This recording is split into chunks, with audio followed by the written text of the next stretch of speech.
The city never slept, but it did fear the dark. A nameless killer roamed the streets, striking without pattern, without mercy. A shopkeeper one night, a taxi driver the next, a struggling artist found lifeless in his tiny apartment. No connection, no motive. The only thing tying the murders together was a single playing card left at every crime scene, smeared in blood with one chilling word: release.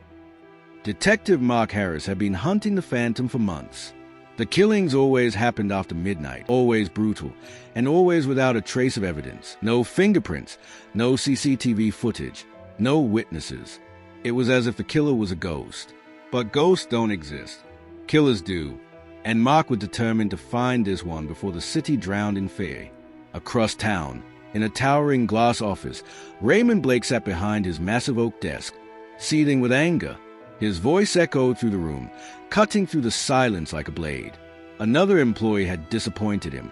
Another incompetent fool not worth his time. He slammed his fist on the table, veins bulging in his forehead. "Get out of my sight," he roared. The office trembled under his wrath. His employees feared him, avoided his gaze, whispered his name in hushed tones. But no one feared him more than Ethan Cole. Ethan sat just outside Blake's office, typing away mindlessly at his computer. He had been Blake's personal assistant for 4 years. 4 years of enduring insults, humiliation, and degradation. He never fought back, never spoke out. He was invisible, just another cog in Blake's corporate machine. But what no one knew was that Ethan had found his own way to cope with the abuse. He absorbed every insult, every humiliation, every outburst, and stored it away. Until midnight. That was when the real Ethan emerged. That was when he hunted. Every night after another day of suffering under Blake, Ethan let the darkness consume him. He picked a stranger, someone weak, someone who reminded him of himself, trapped, powerless, and he made them pay. Each victim was a release, a way to unleash the rage that had been simmering beneath his quiet exterior.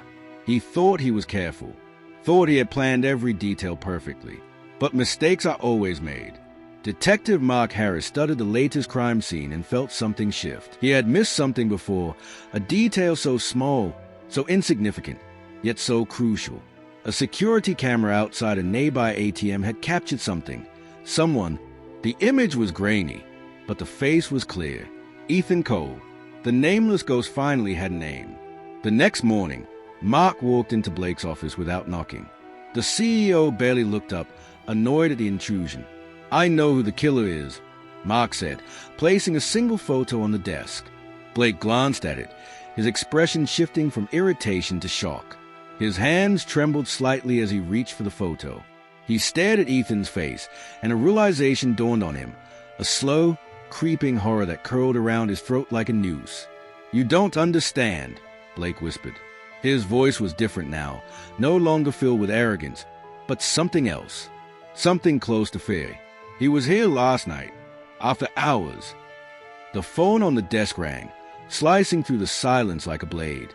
Blake hesitated before answering. A voice on the other end, frantic, trembling. "Sir, it's Ethan. He's in the building and is looking for you." A shadow moved behind the frosted glass door. A single playing card slid under the gap, its edges stained in fresh blood. One word written on it: "Release."